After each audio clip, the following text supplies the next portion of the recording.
BAMATABOIS'S inactivity. There is in all small towns, and there was at M. Sir M. in particular, a class of young men who nibble away an income of 1,500 francs with the same air with which their prototypes devour 200,000 francs a year in Paris.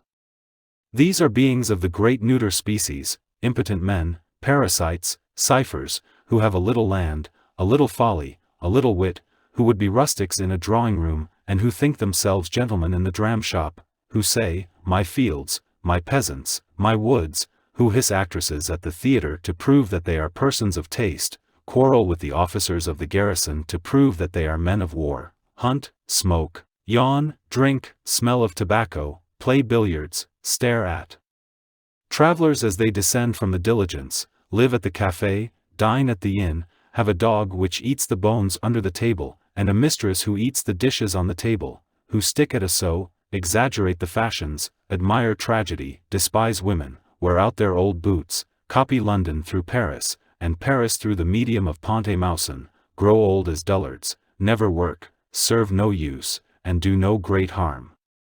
M. Felix Tholomyès, had he remained in his own province and never beheld Paris, would have been one of these men. If they were richer, one would say, they are dandies; if they were poorer, one would say, they are idlers, they are simply men without employment. Among these unemployed there are bores, the bored, dreamers, and some knaves. At that period a dandy was composed of a tall collar, a big cravat, a watch with trinkets, 3 vests of different colors, worn one on top of the other, the red and blue inside, of a short-waisted olive coat, with a codfish tail, a double row of silver buttons set close to each other and running up to the shoulder, and a pair of trousers of a lighter shade of olive, ornamented on the 2 seams with an indefinite, but always uneven, number of lines, varying from 1 to 11, a limit which was never exceeded. Add to this, high shoes with little irons on the heels, a tall hat with a narrow brim, hair worn in a tuft, an enormous cane, and conversation set off by puns of potir. Over all, spurs and a mustache. At that epoch mustaches indicated the bourgeois, and spurs the pedestrian.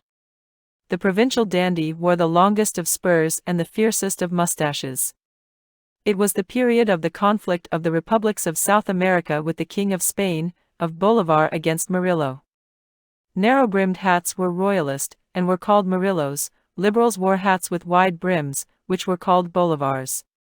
8 or 10 months, then, after that which is related in the preceding pages, towards the 1st of January, 1823, on a snowy evening, one of these dandies, one of these unemployed, a right thinker, for he wore a Murillo, and was, moreover, warmly enveloped in one of those large cloaks which completed the fashionable costume in cold weather, was amusing himself by tormenting a creature who was prowling about in a ball dress, with neck uncovered and flowers in her hair, in front of the officers' café.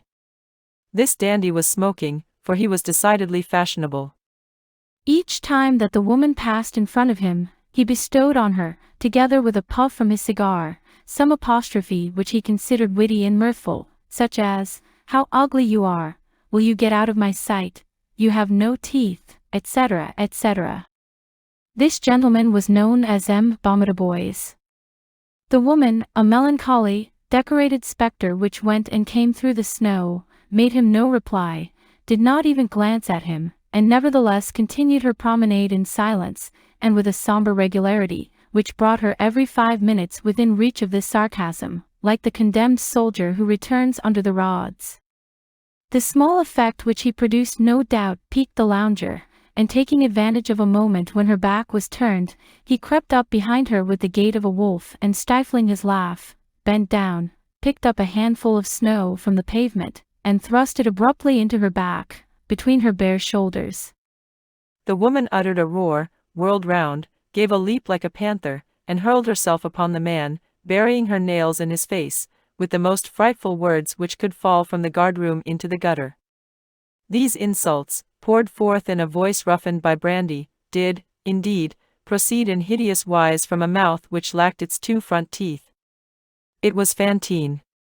At the noise thus produced, the officers ran out in throngs from the café, passers-by collected, and a large and merry circle, hooting and applauding, was formed around this whirlwind composed of two beings, whom there was some difficulty in recognizing as a man and a woman, the man struggling, his hat on the ground, the woman striking out with feet and fists, bareheaded, howling, minus hair and teeth, livid with wrath, horrible.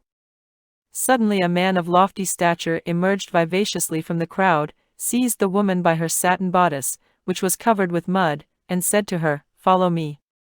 The woman raised her head, her furious voice suddenly died away. Her eyes were glassy, she turned pale instead of livid, and she trembled with a quiver of terror. She had recognized Javert. The dandy took advantage of the incident to make his escape.